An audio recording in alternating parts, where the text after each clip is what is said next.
Halo, selamat pagi pemirsa Was-Was. Dengan suasana hangat di pagi hari ini, saya Caca Takya akan menemani Anda selama 30 menit ke depan. Di mana lagi kalau bukan di Was-Was. Oleh sebab itu jangan beranjak dari tempat Anda karena berita yang kami sajikan bukan hanya sekedar berita. Sebab Anda patut was-was sebelum menyaksikan Was-Was.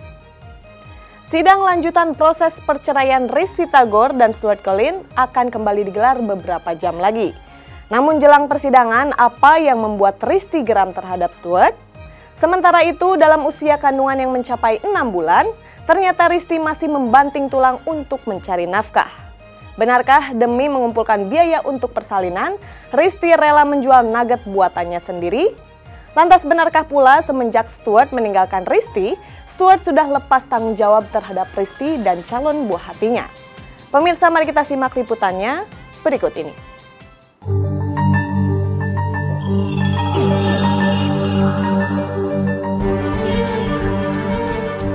Setelah 3 kali gagal mediasi di mana Stuart Collin masih berusaha sekuat tenaga untuk membuat hati Risty Tagor kembali luluh, sidang perceraian Risty Tagor dan Stuart Collin akhirnya akan digelar siang nanti yang bertepat di Pengadilan Negeri Jakarta Selatan.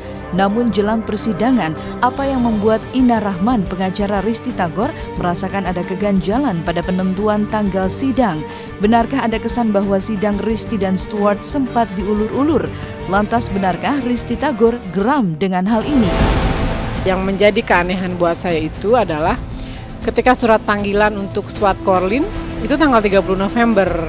Nah terus buat kami tim kuasa hukumnya Risty itu justru tanggal 12 November hari Senin. Nah sedangkan itu kan tanggal 9 November itu kan tanggal 12 November itu kan hari Kamis. Tapi kenapa di surat panggilannya itu jadi hari Senin? Tujuan kami itu ke pengadilan ya, yang kesana waktu itu salah satu lawyer juga, Pak Roma, dia mempertanyakan itu ini yang benar tanggal 9 atau tanggal 12 gitu kan, karena kan tanggal 12 itu Kamis, tapi di situ kan Senin di panggilan. Ternyata yang didapat kabar malah kaget, justru dibilang, oh sidangnya tanggal 30 November.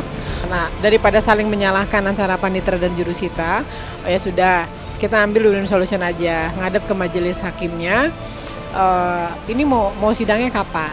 Nah, alhamdulillah majelis hakimnya itu berpikir sangat bijaksana keputusannya, ya sudah, akhirnya sepakat sidang itu diputuskan tanggal 16 November. Buat pihak-pihak manapun tolong biarkan aku lebih tenang lagi sampai ngelahirin, karena ini sekarang ngerasa banget fisik ini kayak gini berdiri lama-lama capek banget, pengennya duduk gitu kan. Jadi minta tolong supportnya, doanya buat semua yang terbaik gitu aja. 3 kali gagal mediasi dan persidangan pertama baru akan dimulai hari ini. Rasanya memang proses persidangan yang harus dijalani Risty cukup menyita waktu dan pikiran. Sementara itu, pendirian kokoh Stuart untuk tidak bercerai sudah pasti akan memperpanjang jalannya proses perceraian mereka.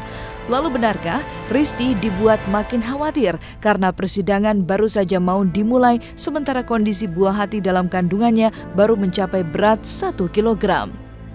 Masih masuk agenda sidang pertama jatuhnya, karena kan kemarin itu baru proses mediasi ya, 3 kali mediasi dan dianggap gagal, dan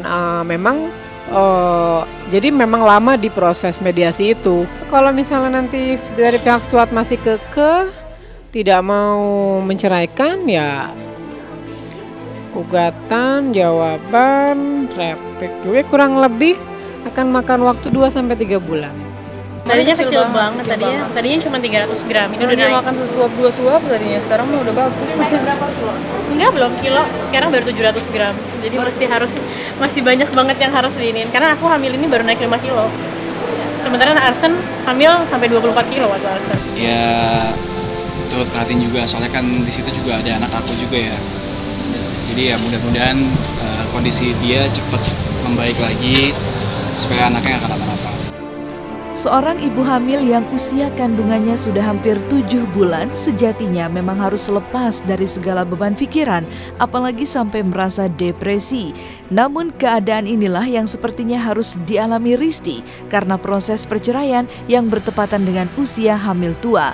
Belum lagi dalam keadaan hamil tua, Risti masih menguras tenaga dan waktu, terutama untuk mencari nafkah demi mempersiapkan biaya persalinan sang buah hati. Salah satunya dengan membuka usaha kecil-kecilan pembuatan nugget yang dijual di kalangan para sahabat pengajiannya. Melihat kerja keras Risti yang harus menafkahi diri sendiri di saat hamil, lalu apa kata Terry Putri sebagai sahabat Risti? Benarkah semenjak ditinggalkan Stuart, Risti sendiri memang tidak lagi mendapatkan nafkah dari Stuart yang masih berstatus suami resmi? Tim Was-Was pun mencoba menghubungi Stuart dengan mendatangi kediaman Stuart. Seperti inilah penelusuran tim Was-Was.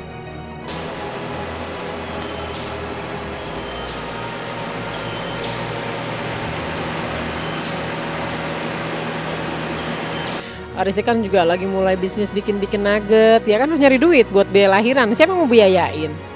Kan dia bikin-bikin burger, nugget, teman-teman pengajian beli ya. Wajar namanya cari duit ya. Sekarang dia nggak bisa syuting, kan perut udah gede gitu.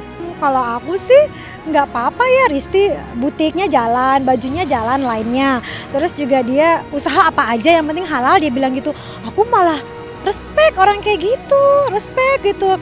Daripada dia divorce tapi nuntut, pokoknya harus menghidupi aku sebulan kasih segini gitu. Aku lebih respect orang seperti Risti yang cerai tapi gue bisa kok usaha gitu, struggle gitu. Jualan yang kecil-kecil juga aku lebih menghargai orang seperti itu. Sementara itu, Stuart masih kekeh tidak ingin bercerai. Berbagai cara telah ditempuh, mulai dari 3 kali mediasi hingga upaya personal untuk mendekati Risti. Namun sayangnya, Risti sudah terlanjur menutup pintu komunikasi karena Risti sendiri memang ingin cepat cerai demi bisa fokus pada kesehatan sang jabang bayi. Tapi benarkah kedatangan Stuart ke rumah Risti beberapa waktu lalu justru makin membuat keadaan Risti bertambah buruk lantaran takut pada Stuart? Lalu kemana Risti dan Stuart menjelang persidangan mereka?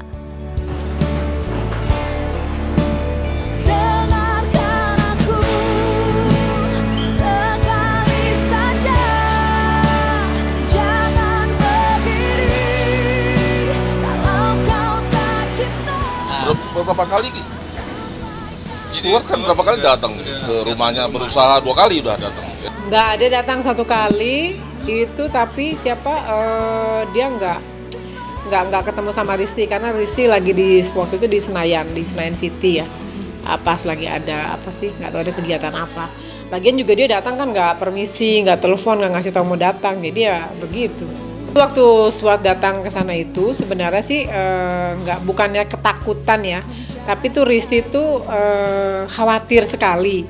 Jadi Risti tuh khawatir mengingat kejadian yang pernah terjadi terhadap Arsen ya yang dilakukan oleh Stu. Nah Risti tuh khawatir hal itu takut terjadi lagi, makanya tuh dia khawatir dan dia berharap Stu cepat keluar dari rumah gitu. Tidak hanya Risti yang merasakan seakan-akan digantung oleh Stuart, RP yang juga merasa bila Ustadz Azwan tak muncul selama 2 minggu ini seolah melarikan diri membuat RP kian garang menuntut kemunculan Ustadz Azwan. Benarkah Ustadz Azwan pun mulai diboikot para jamaahnya?